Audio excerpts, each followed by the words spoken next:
umunezero gusubira kubana namwe bakoze ibiganiro vya HTV nongeye kubaramutsa nyanabaye kandi n'ikaze muri kino kiganiro c'ingo n'imiryango ikiganiro c'uno munsi twasubiye guteka n'abatumire baje bava mu gihugu c'u Rwanda ari nabo Pasteur Désiré Hatungimana ari kumwe n'umukenyezi wiwe Ada Darlene nabo nyene bakaba basubiye kuza muri studio tukaba tongeye kubana muri kino kiganiro turabahaye ikaze Pasteur Désiré Hatungimana. Murakoze cyane.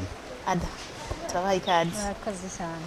Turabahaye ikaze kandi mwese muriko murakurikira kino kiganiro no mutuza kuyaga ku bijanye n'ibimenyetso vyerekana ko uwo mwubakanye ari inshuti magara.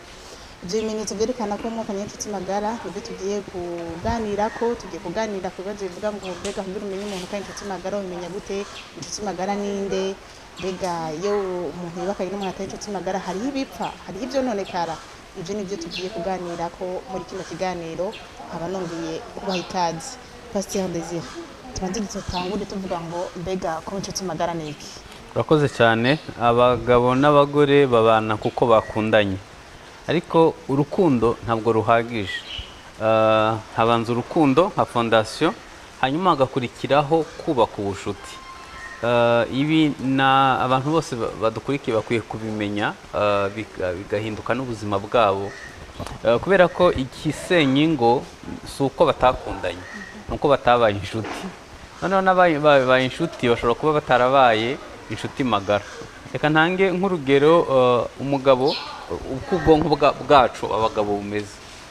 Iyo ugiye kufiansa utwarayo n'umutima n'ubwenge n'ibitekerezo, ukamwemeza agasezera iwabo akaza mu kabana. Ibyo kugera aho biba ari byiza, biba bikira urukundo. Ariko iyo ubwonko bwacu bumeze buhita bushiftinga bukajya ku kindi kintu. Iyo wagejeje umugore mu rugo uhita wumva ugeze ku ntsinzi, ni achievement, uhita ujya gushaka amafaranga cyangwa ugahita ujya kubaka inzu. Ntiwibuke ko wa muntu ari mu rugo akeneye ubushuti. Niba wamuhamagara gatanu ku munsi ugasigara utamuhamagara na rimwe kubera ko nyene ni wagiye mu bindi. Wa muntu yaje yizerera muri wowe, ashaka ko uzamubera umugabo, uzamubera musaza we, uzaba umubyara we, uzaba inshuti magara, uzaba umuntu w'inkoramutima nk'umuntu yaje asanga, agahita kubura urugo rugahita rusenya kubera ko nyene ntimwabaye inshuti. Kandi ibi impamvu mvuga ngo abadukurikiye babyitondere nuko na pastor nawe aba yakubwiye ati rega urugo ni ijuru ritoya, hanyuma ukagira ngo ni ijuru ukorokera mu uwo munsi, ntibizagusaba kubaka ubushuti kuri mugenzi wawe. Bikazarangira rero urugo rutakuryoheye kubera ko uwo mubana ntabwo muri inshuti. Ubushuti soza hano kuri iki kibazo, ubushuti barabwubaka kugira ngo umuntu mube inshuti ugomba hari utudetaye ugomba kumenya. Yavutse ryari, akunda iki, ni uruhe rurimi rw'urukundo ku buzima bwe. Utwo tuntu uko ugenda umuba hafi inshuro nyinshi agenda ubushuti bwiyubaka. Niyo mpamvu uzabona abasaza n'abakecuru bakundana cyane, barageze igihe bakemerana bakaba inshuti magara. Tuvuge ngo hari abantu bashobora kubakana batari inshuti magara? Nibo benshi cyane ku ijana, nibo benshi. Byagenze gute? Kubera ko ubushuti si reka nanjye nkubaza, umuntu umaranye imyaka 25 n'umugore ataramukora anniversaire na rimwe, ubwo wimvira ko umuntu kandi uwo mudamu ajya mu anniversaire y'abandi, abona ukuntu abandi batangiye amashurwe, bazana keke, ibyo byose arabibona. Ntekereza ko uwo muntu ubushuti buzagorana. Hari abantu nzi kuva abanye n'umugore wiwe ataramujyana iwabo na rimwe. Uzahagarare nko ku muhanda urebe, uzabona umugabo, abantu batahanye ubukwe bagiye mu rubanza, umugabo agendera kuri metero 100, umugore agenda yiruka inyuma yiwe. Kandi abagore bakenera gukogwaho byibuze ku munsi inshuro 79. Niba ururimi rwe rw'urukundo ari ukumukoraho, ukaba utarigeze umukoraho na rimwe.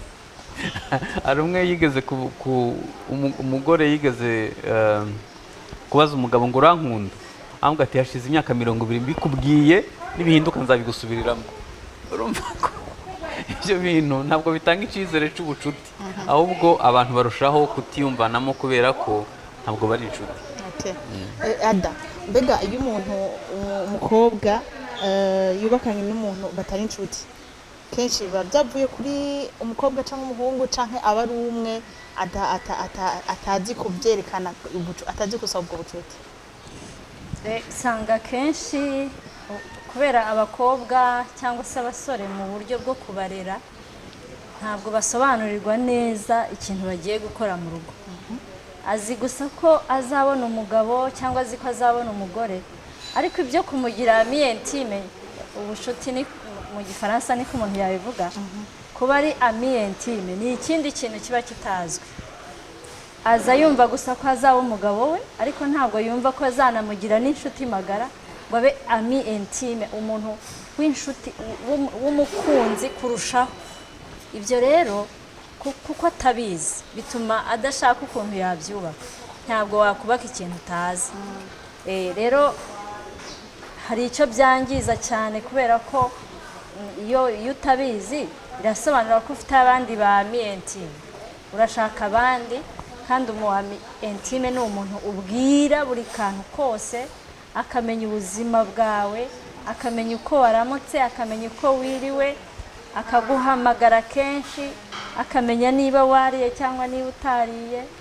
Ibyo bintu byose rero iyo uwo mubana atabikora, hari igihe biba ari uko atabizi ko ariko bigenda, ariko kandi hari n'igihe nta biba bimurimo, yumva hari abandi bantu yagira ba ami intime atari uwo bashakanye. Rero birangiza, ntabwo ari byiza. Mbega yuko umukenyezi yubatse ibyo bintu bidahari, kuba uwo muntu bubakanye atari inshuti we magara, hari icyo byica muri we? Yego, hari icyo byica, kuko ashaka ami intime w'ahandi. Ntabwo byoroha ko umuntu abaho adafite inshuti, kuko ni besoin, ni ikintu gikenerwa mu muntu, uba ukeneye gukundwa. Rero iyo utabifite urabishaka.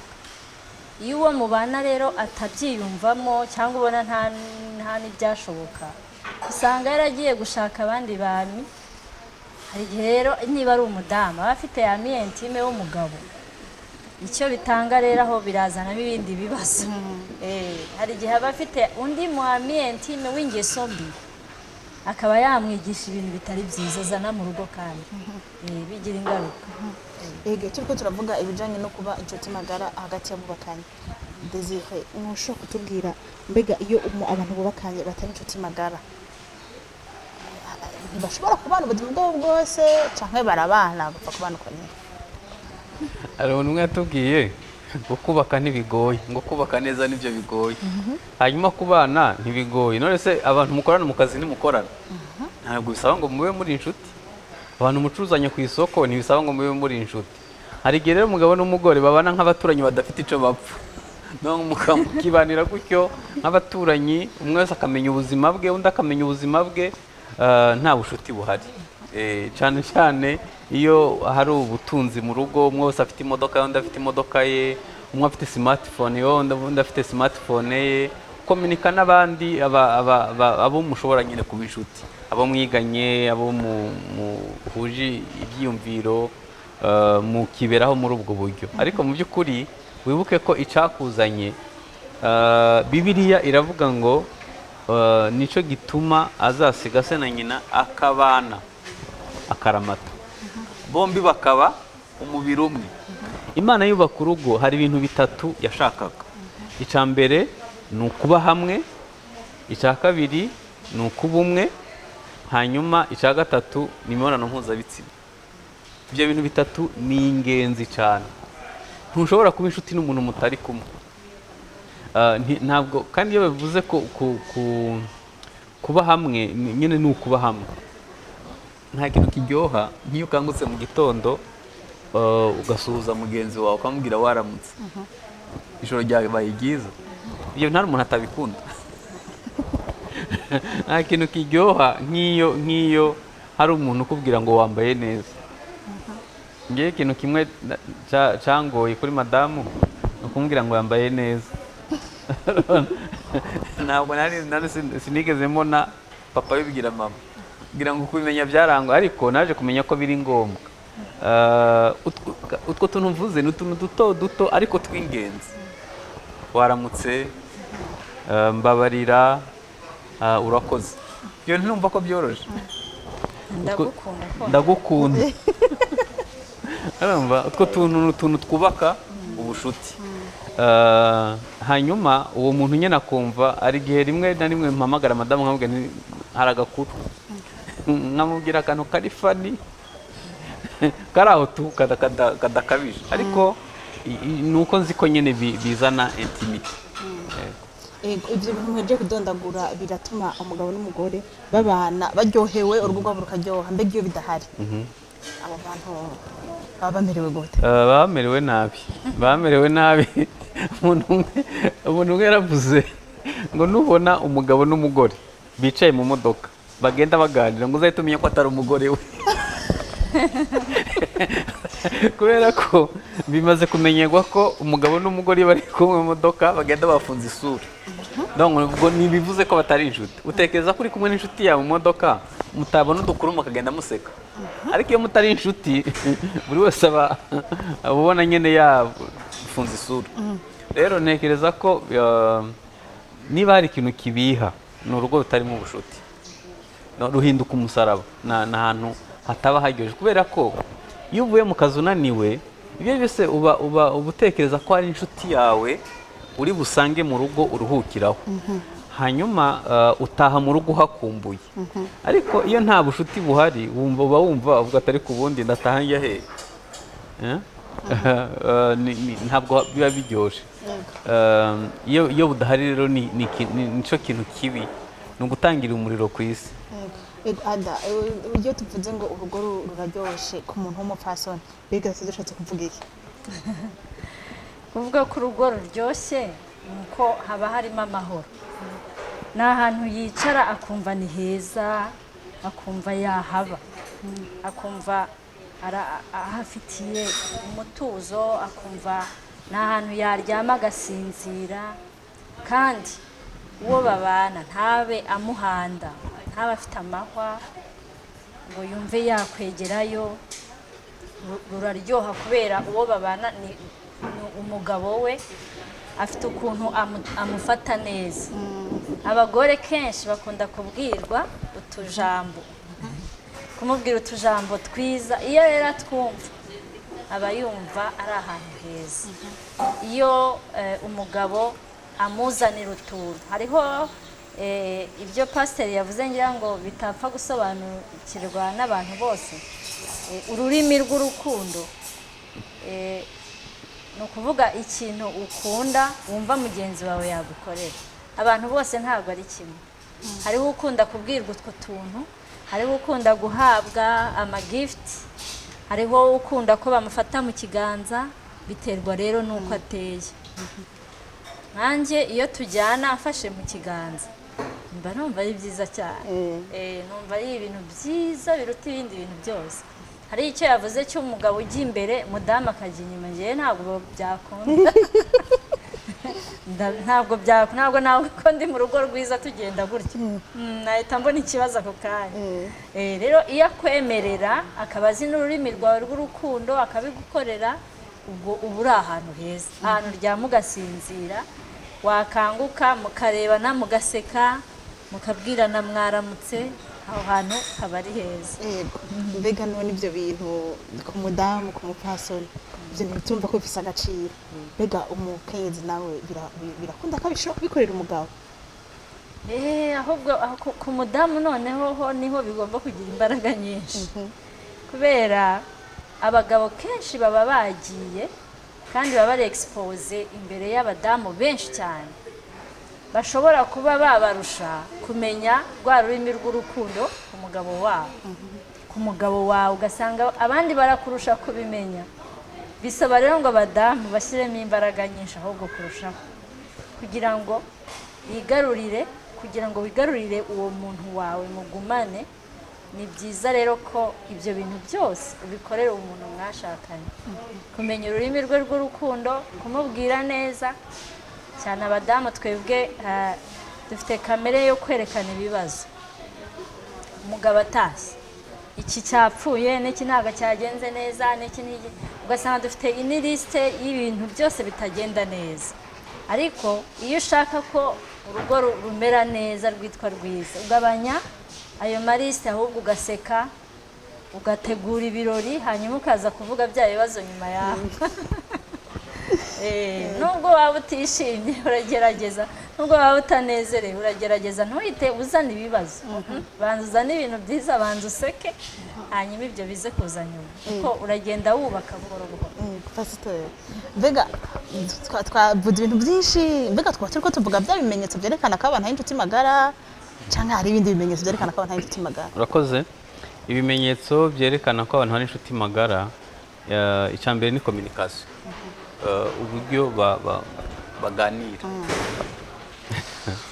Iyi ngingo ndabizi ko ikomeye, irakomeye. Hari abantu nyine kuganira ari ikibazo. Hanyuma icya kabiri kigaragaza ko abantu ari inshuti magara ni uburyo batagira icyo bahishanya mu gukoresha umutungo. Nabyo ni ikigaragaza ko abantu ari inshuti magara. Hanyuma icya gatatu kigaragaza ko abantu ari inshuti magara, ibyo ndiho ndakubwira ni nabyo bigira imbaraga nyinshi mu gusenya. Iyo bigera igihe umuntu ararikira, yifuza kuryamana n'undi muntu, nta bushuti buba busigaye hano. Ku badamu ubu iyo bigeze igihe ashobora kuryamana n'undi muntu, abanza kuzinukwa aho mu rugo. Nabyo ni ikimenyetso kigaragaza ko iyo wiyumvamo mugenzi wawe muri inshuti mukora n'icyo gikorwa, bigaragaza nyine ko hari ubushuti muri inshuti nyine magara. Hanyuma ikindi ni uburyo mushobora gusengana. Hari umunsi umwe umupasiteri yahamagaye umugabo ngo asenge mu rusengero, bazanye n'umugore. Umugore yabize icura, aravuga iki, kuko ntabwo ari bwamwumve na rimwe asenga. Rero inshuti yawe magara ni umuntu mushobora gusengera icyifuzo hamwe, reka dusengere uyu mutwaro, dufite ikibazo kimeze gutya, umva mwabanje kubiganiraho, none mushobora no gusengana. Ukababazwa n'ibimubabaje, ukanezezwa n'ibimunejeje. Sinaba ndekeye ibyo madamu akongeraho ibindi. Yego, yongereho. Ikintu byinshi ni ibyo ngibyo yavuze, ariko nanone kumuha umwanya, ntahore ari bizi, ntahore afite ibintu byinshi byo gukora, nabyo ni ikimenyetso cyo kubaka ubushuti. Kuba ashobora kwicara gutya, bakicara nta kindi kintu bari gukora, kugira ngo abe yamutega amatwi. Ndavuga ku badamu ko baba bashaka ko umuntu abumva, ariko bakagira n'ukuntu baganira n'ibindi bijyanye n'urukundo. Atari ukuvuga ngo baraza kuvuga ibibazo gusa, baraza kuvuga amaproje, oya, baganire n'icyo kiganiro cya ndagukunda, kimwe cyajyaga kiba muri fiyansaye no mu rugo kigakomeza. Mbega none ibyo bintu nashaka kubaza ngo ibyo bintu none iyo bidakunze, iyo abantu bubakanye, iyo twinjiye mu rugo ugasanga umuntu muri inshuti magara, biroroha ko mushika mu inshuti magara cyangwa n'urugendo rurerure? Kimwe mu bintu bigora mu rugo ni uko umuntu aza ategereje kubikorerwa ariko adashaka kubikora. Kandi Bibiliya iravuga ngo ibyo mushaka ko abantu babakorera aba ari byo mubakorera namwe. Nase reka nkubaze nanjye, ni gute umuntu akominika n'intare bakaba inshuti ari inyamaswa y'inkazi? Ubu ko ari abantu nzi boroye inzoka mu rugo, ni gute umuntu atoza ingwe kugeza igihe abana nayo mu buriri gakunda ntimujye? Si ibyo niba bishoboka, mugenzi wawe ntiwamwubaka ubushuti bigakunda? Urabona n'abantu ari inkazi bahambaye, abafite ahantu uwo fyonda akiyumva neza. Gerageza rero we gutunga urutoke, ntiyangiriye gutya, gerageza wige kubyubaka gake gake utanabimubwiye, kugeza igihe azagera igihe akamenya ko uri inshuti ye. turiko turatera dusezera kino kiganiro, nashaka kumenya mbega iyo abantu babaye inshuti magara koko haba harimo inyungu? Yego, haba harimo inyungu nyinshi. Inyungu ntabwo zigarukira kuri mwebwe gusa. Umugore yavuye mu kazi mu rugo akunzwe, akora akazi neza. Ubushakashatsi buravuga ko, sinibuka neza uwabukoze, ariko nibuka ko buvuga ko iyo umugabo adakunzwe mu rugo, batari inshuti n'umugore we, no mu kazi ntatanga umusaruro mwinshi. Ni ukuvuga ngo niba uvuye mu rugo mwashwanye kuko mutari inshuti, bikomeza kuzenguruka mu bwonko bwawe, umusaruro uri butange mu kazi uraba uri hasi kubera ko udakunzwe, mutari inshuti na mugenzi wawe. Rero si wowe uhomba gusa, hahomba wowe, hahomba sosiyete, hahomba kubera ko nyine nta bushuti buhari. Nkubwira akantu abadukurikiye ntibakumva. Wumvishe ko indirimbo izitwa iza gospel abantu baririmba nyinshi zuzuyemo ibikomere. Umuntu azana inzara y'iwabo n'ubwango bw'iwabo n'ibyago yahuye nabyo na sosiyete ukuntu yabaye mbi, kuko nta bushuti bwari buhari, agahita bihimbamo indirimbo tukayisamira hejuru. Urumva ibintu bitarimo urukundo na rukeya. Nase utekereza ko umugabo n'umugore batari inshuti, uwo muntu niba arongoye nka korali cyangwa ari pasiteri bujye kwigisha, azaduha ibintu biryoshye. Rero nagira ngo nkubwire ko ni ikintu cyo kwitondera, iyo ibyo bintu bibuze bigira ingaruka ku bantu bose. Ni gute none Ade, ni gute bajya abana turi ko turarera uko twe twabaye inshuti nabo twubashiramo icyo kintu cyo kuba inshuti, mbega tudakwibashiramo cyangwa barabiturabira ko bakabyumvamo? ni ukuvuga ngo hari uruhare rw'umubyeyi kurera umwana, kandi kurera umwana ni uko ubanza kumenya kuva akiri mu nda, uko umutwara umufite mu nda niko akura. Ni ukuvuga ngo urema imico ye akiri mu nda, kwa kundi uvuga ngo urababaye cyane, umwana avutse avukana umubabaro. Niyo mpamvu mbwira ababyeyi ngo ni ukwirinda kuva wamenya yuko ufite umwana mu nda, wirinde kuko uko azabaho biramugiraho ingaruka kuva ari mu nda. Bisaba ngo umubyeyi rero amenye ngo mu nda umwana agomba kuba yishimye anezerewe, kuko amarangamutima ye na karagita byose ni wowe mubyeyi bigiramo uruhare. Hanyuma amaze kuvuka ugomba gutekereza ko uyu mwana hari umuntu azabaho, azaba umugabo cyangwa se azaba umudamu. Mu kumurera rero uramurera nk'umuntu azaba ashinzwe kuyobora ibintu runaka. Kagati uyu ni umukobwa azaba umugore, ukamurera we wumva intego n'icyo ushaka kumukuramo ari uko azaba umugore mwiza. Niba ari umuhungu ni ukumurera wumva ko azaba umugabo. Hariho rero indangagaciro ugomba kumuremamo, hariho ukuntu ugomba kumufata ku buryo azavamo wa muntu ushaka. Kumwigisha ko naba umugore agomba kugerageza kuba inshuti n'umugabo, ntabwo akwiye kubibwirwa n'abandi, ntabwo akwiye kubyumvira kuri YouTube abyigishwa n'abandi bantu. Wowe mubyeyi ufite uruhare rwo kubwira umukobwa, ukamubwira uti rero umukobwa uko uzaba umugore.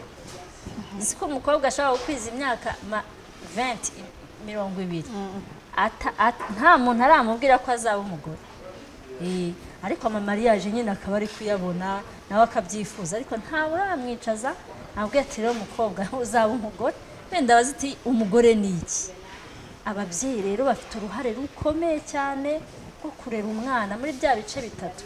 Umwana agakura azi yuko azagera ahantu akubaka urugo akabana n'undi muntu, kandi ko bagomba kubaka intimity, kumwigisha ko umugabo ari we zaba ari ami intime we, akabikurana. Ibyo bintu ndumva hari icyo byatanga muri famiye, byakubaka umuryango. Yego, mu muryango pasitori twavuga yuko abana bacu dukwiye kuba bagenzi nabo, bwa bucuti tubwiranira nk'abubakanye dukwiye no kubwirana n'abana bacu. Uzana bikwiye gutangirira umunsi ndisamwa. Mundu yari ihari uko hari hameze, environnement yari arimo, bifite ingaruka ku myitwarire y'ubuzima bwose asigaje kubaho. Hanyuma hita ndebera nk'umukobwa yafashwe ku ngufu bakamutera inda, uwo mwana ntazigera amera nk'uwavukiye mu rukundo. Umugabo n'umugore bafitanye amakimbirane bashwana hanyuma bakaryamana inda ikajyamo, ntabwo uwo mwana azigera amera nk'uwavukiye mu rukundo. Nta nubwo ari ibyo gusa, amezi 9 umwana ari mu nda, ibyo yakira ni ibyo kwitondera. Iyo papa ari umuntu w'umunyamahane atashe ashwana, umwana ari mu nda ahita aceceka nk'adahari. Hanyuma iyo papa bari inshuti na mama, bwa bushuti buhari, umwana arakina kubera ko yakira urukundo n'ubushuti. Hanyuma cya gihe rero umwana yakira ibintu byinshi kugera ku myaka 3 mu byiciro byo gukura, ni byiza ko aba inshuti n'ababyeyi. Turiko turasuzera kino kiganiro cacu, Pasteur Désiré, twashaka kumenya none mbega babantu batari inshuti magara, babantu ukuba inshuti magara biriko birabagora muri no misi, bwari akajambo, hari ijambo bafise ngo batekerera? Yego, ubushuti burashoboka, nibatangure nyuma y'iki kiganiro, nibatangure. Nigeze kuvuga ngo niba umuntu abo inshuti n'inyamaswa y'inkazi bakaba inshuti. Hari umwami umwe numvishe ngo yari afite umugaragu, umukozi, hanyuma akora amakosa. Hanyuma umwami aravuga ko uwo mwami iyo ashaka kwica umuntu yamuha imbwa ze zikamurya. Noneho arangije uwo mugabo aravuga ati urubanza rwansinze yego, ariko ndasaba no, ahita ajya gusaba umuntu yagaburira imbwa z'umwami. Aravuga ati wambabarira ukampa indwi imwe gusa, umva niyo yasigaje yo kubaho, nkagaburira izi mbwa. Arazimenyereza, arazikunda. Hanyuma bigera igihe noneho umwami atanga itegeko ko bamujugunyira imbwa zanga kumurya. Noneho ahita abwira umwami ati mwami, njye nagukoreye imyaka yose y'ubuzima, ikosa rimwe nkoze ritumye unyica, izi mbwa nzigaburira indwi imwe yonyine, none reba zanze kunjya kubera ko twabaye inshuti. None rero nagira ngo mvuge ngo nubwo uwo muntu yaba agoye gute, gerageza utangire, komeza utangire, we gucika intege, kuvuga ihumeka, hari ikindi Imana yakora, hamwe no gusenga umuntu mukaba inshuti. Abantu twababwira gute? Nukubabarirana, nicyo kintu kibanza. Birashoboka ko mugenzi wawe wumva yagukoshereje, yagukoreye ibintu bibi byinshi, ariko bifitemo inyungu kubaka ubushuti. Numva rero intambwe ya mbere ni ukumubabarira. Hari igihe umuntu yibaza ati ese njye nababariye umuntu utansabye imbabazi cyane. Birashoboka kubabarira umuntu nta mbabazi yagusabye, gusa ukabyihorera, ukamera nkaho nta byabaye, hanyuma ugatangira rero urugendo noneho rwo kubaka ubwo bushuti kugira ngo uwo muntu rwose abe inshuti yawe. Ni urugendo ariko bisaba kubyubaka, kumukorera ibintu byiza utitayeho ko ashobora kuba afite na bya bindi by'amakosa gutya na gutya. Murakoze. Akaba ari no kuri izo mpanuro duciye dusoza ikiganiro twabateguriye. Ndabashimira mwese ariko muradukurikira. Shimire kandi Pasteur Désiré Habyarimana ko yitabye ubutumire bwacu. Murakoze cyane. Murakoze cyane. Dushimire kandi Ada Darlene ku kiganiro no ku mpanuro no ku nyigisho duhejeje kurangana kino kiganiro. Murakoze. Murakoze namwe. Tubashimire mwese murakomeza gikurikira. Ubuntu bw'Imana bane namwe mwese. Murakoze.